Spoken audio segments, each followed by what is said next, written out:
नमस्कार दोस्तों, आप सभी को नवरात्रि के 8वें दिन मां महागौरी के पावन पर्व की हार्दिक शुभकामनाएं। ये दिन अत्यंत शुभ और पुण्यदायी माना जाता है क्योंकि मां महागौरी की कृपा से जीवन के सभी पाप, दुख और कष्ट धीरे धीरे समाप्त होने लगते हैं और मन में एक अद्भुत शांति का अनुभव होता है। शास्त्रों में वर्णित है कि जो भी भक्त इस पावन व्रत कथा को सच्चे मन, श्रद्धा और विश्वास के साथ अंत तक सुनता है, उसके जीवन में चल रही बड़ी से बड़ी बाधाएं भी दूर होने लगती हैं। इसलिए आपसे विनम्र निवेदन है कि इस कथा को बीच में छोड़ने की भूल बिल्कुल न करें, क्योंकि अधूरी कथा का फल भी अधूरा ही रह जाता है। यदि आप चाहते हैं कि मां महागौरी की कृपा सदा आप पर बनी रहे, तो वीडियो को लाइक करके चैनल को सब्सक्राइब कर लीजिए और कमेंट में जय माता दी अवश्य लिखें। अब अपने मन को शांत कीजिए, मां का स्मरण कीजिए और आइए इस दिव्य कथा की गहराइयों में प्रवेश करते हैं। प्राचीन काल की बात है, जब हिमालय की ऊंची ऊंची चोटियां बर्फ की चादर ओढ़े आकाश को छूती प्रतीत होती थीं और चारों ओर एक गहरी दिव्य शांति व्याप्त रहती थी। उसी समय पर्वतराज हिमालय के महल में एक दिव्य कन्या ने जन्म लिया, जिसका नाम रखा गया पार्वती। जन्म से ही उसके चेहरे पर एक अलौकिक तेज था, लेकिन उस तेज के भीतर एक गहरी गंभीरता भी छिपी हुई थी, मानो वह इस संसार में किसी विशेष उद्देश्य से आई हो। बचपन से ही उसका मन सामान्य खेलकूद और राजसी सुख सुविधाओं में नहीं लगता था। वह अक्सर एकांत में बैठकर ध्यान करती और उसकी आंखों में एक अनकहा संकल्प झलकता था। जैसे जैसे समय बीतता गया, उसका वह संकल्प और भी स्पष्ट होने लगा। उसने अपने मन में ठान लिया कि वह भगवान शिव को पति रूप में प्राप्त करेगी। यह कोई साधारण इच्छा नहीं थी, क्योंकि शिव एक ऐसे योगी थे जो संसार के मोहमाया से दूर वैराग्य और तप में लीन रहते थे। उन्हें प्राप्त करना किसी राजकुमारी के लिए भी सरल नहीं था, लेकिन पार्वती के मन में न कोई संदेह था, न कोई भय। उसके भीतर केवल एक अडिग विश्वास था, जो हर दिन और भी गहरा होता जा रहा था। एक दिन उसने अपने इस संकल्प को पूरा करने के लिए राजमहल के सभी सुखों का त्याग करने का निश्चय कर लिया। उसने अपने माता पिता से अनुमति ली और वन की ओर प्रस्थान किया। वहां पहुंचकर उसने एक शांत और एकांत स्थान चुना, जहां केवल प्रकृति की ध्वनि थी, हवा की सरसराहट, पक्षियों का मधुर स्वर और दूर बहती नदी की हल्की गूंज। वहीं उसने अपनी कठोर तपस्या प्रारंभ की। शुरुआत में उसने फल और कंदमूल का सेवन किया, लेकिन धीरे धीरे उसने अन्न का त्याग कर दिया और केवल जल पर निर्भर रहने लगी। समय बीतता गया, ऋतुएं बदलती रहीं। कभी प्रचंड धूप उसके शरीर को तपाती, तो कभी कड़ाके की ठंड उसकी परीक्षा लेती। कभी वर्षा की तेज बूंदें उसे भिगोती, लेकिन उसके संकल्प में कोई कमी नहीं आई। धीरे धीरे उसने जल का भी त्याग कर दिया और केवल वायु के सहारे अपनी साधना को जारी रखा। उसकी ये तपस्या इतनी कठोर थी कि उसका शरीर दुर्बल होने लगा और उस पर धूल और मिट्टी की परत जमने लगी। उसका गौर वर्ण अब ढक चुका था और उसका शरीर कालेपन में परिवर्तित हो गया था। फिर भी उसके चेहरे पर एक अद्भुत शांति थी और उसकी आंखों में वही अडिग विश्वास चमक रहा था। उसके आसपास का वातावरण भी बदलने लगा था। वन के पशु पक्षी उसके पास आकर शांत हो जाते और वहां एक ऐसी ऊर्जा महसूस होने लगी थी जो साधारण नहीं थी। दूर दूर तक यह चर्चा फैलने लगी कि हिमालय की कन्या ऐसी तपस्या कर रही है जो युगों में कभी कभार ही देखने को मिलती है। देवता भी उसकी इस साधना को देखकर चकित थे। उन्हें यह आभास होने लगा था कि ये तपस्या केवल एक विवाह का संकल्प नहीं, बल्कि किसी बहुत बड़े दिव्य परिवर्तन का संकेत है। और उसी तप के मध्य एक ऐसा क्षण धीरे धीरे आकार ले रहा था, जो इस कथा को एक नई दिशा देने वाला था। उसी तप के बीच एक दिन वन का वातावरण अचानक कुछ अलग सा प्रतीत होने लगा। हवा की गति बदल गई, पेड़ों की पत्तियां एक विचित्र लय में हिलने लगी और उस गहरी निस्तब्धता के भीतर जैसे किसी अदृश्य उपस्थिति का आभास होने लगा। पार्वती अपनी साधना में लीन थी, लेकिन उनके भीतर एक हल्की सी अनुभूति जागी कि कोई उनके सामने खड़ा है। जब उन्होंने धीरे से अपनी आंखें खोलीं, तो उनके सामने एक वृद्ध साधु खड़े थे।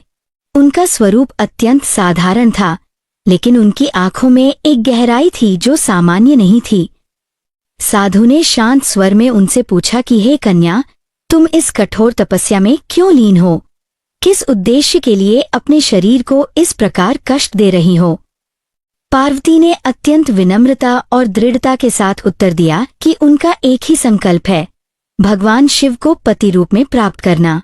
ये सुनते ही साधु के चेहरे पर एक हल्की मुस्कान आई, जैसे वे किसी गहरी बात को परख रहे हों।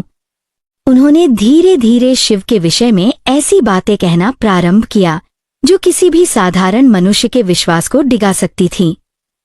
उन्होंने कहा कि शिव एक ऐसे योगी हैं जो श्मशान में रहते हैं, जिनका शरीर भस्म से लिप्त रहता है, जिनके गले में सर्प लिपटे रहते हैं और जिनका जीवन संसार के नियमों से बिल्कुल अलग है।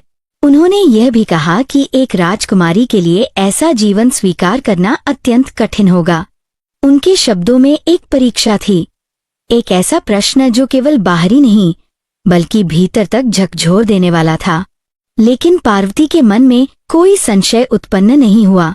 उनके चेहरे पर वही शांति बनी रही और उन्होंने अत्यंत दृढ़ स्वर में उत्तर दिया कि उनके लिए शिव केवल एक योगी नहीं बल्कि समस्त सृष्टि के आधार हैं। उन्होंने कहा कि जो व्यक्ति संसार के मोह से परे है वही सच्चे अर्थों में सबसे श्रेष्ठ है और वह उन्हें उसी रूप में स्वीकार करती है। उनके शब्दों में न कोई हिचकिचाहट थी, न कोई भय, केवल अटूट विश्वास था। यह सुनते ही उस साधु की आंखों में एक अलग ही चमक आ गई। वातावरण में एक हल्का सा कंपन हुआ और अगले ही क्षण वह साधु अपने वास्तविक स्वरूप में प्रकट हो गए। वह कोई और नहीं, स्वयं भगवान शिव थे। चारों ओर एक दिव्य प्रकाश फैल गया और उस क्षण प्रकृति भी मानो स्थिर हो गई। पार्वती के सामने अब वही खड़े थे जिनके लिए उन्होंने अपने जीवन की सबसे कठिन तपस्या की थी, और उसी क्षण उनके उस तप का फल एक ऐसे रूप में प्रकट होने लगा जिसकी आभा आने वाले समय में मां महागौरी के स्वरूप के रूप में जानी जाने वाली थी।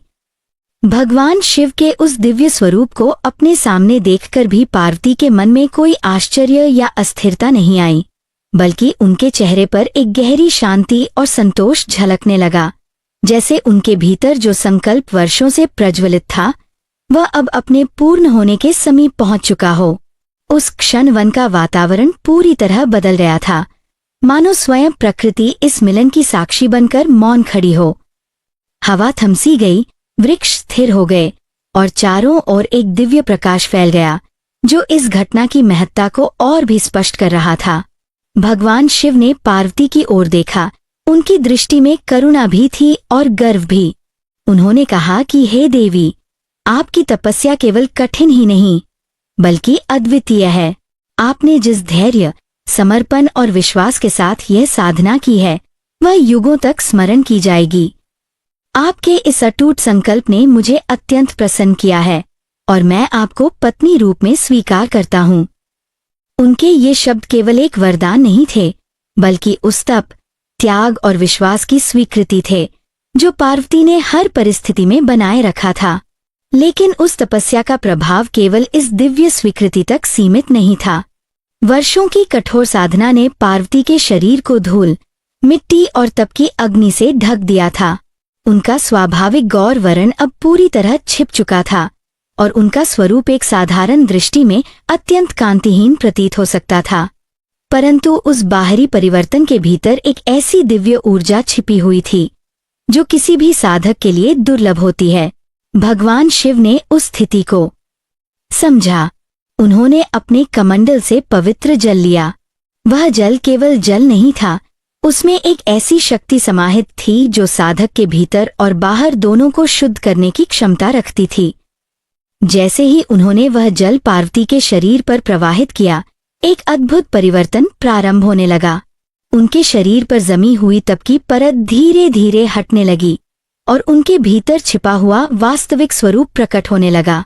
क्षण भर में उनका वर्ण इतना उज्ज्वल और श्वेत हो गया कि वह चंद्रमा की शीतलता को भी मात देने लगा। उनका स्वरूप अलौकिक आभा से भर गया और उनके चेहरे पर एक ऐसी दिव्यता प्रकट हुई जिसे शब्दों में व्यक्त करना कठिन था। उसी क्षण से पार्वती महागौरी के नाम से विख्यात हुई।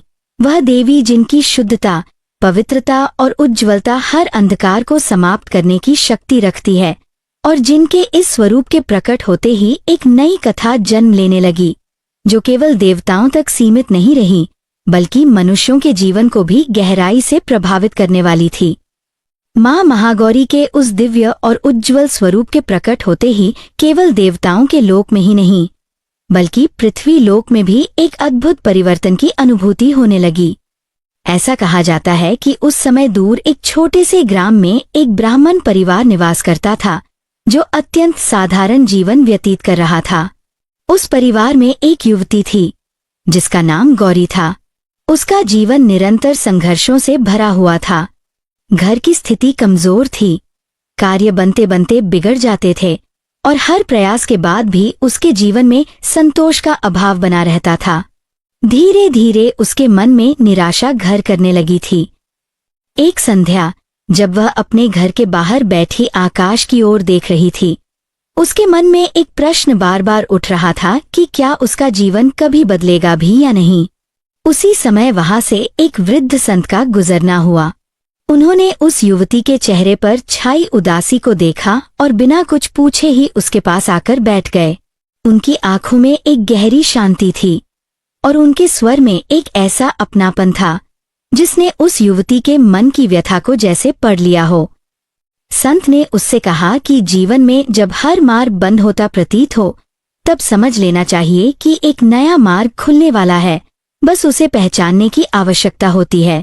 उन्होंने उसे मां महागौरी की महिमा के बारे में बताया और कहा कि नवरात्रि के 8वें दिन यदि कोई सच्चे मन से उनका व्रत करे, उनकी कथा को श्रद्धा से सुने और अपने मन के भाव उनके चरणों में समर्पित कर दे,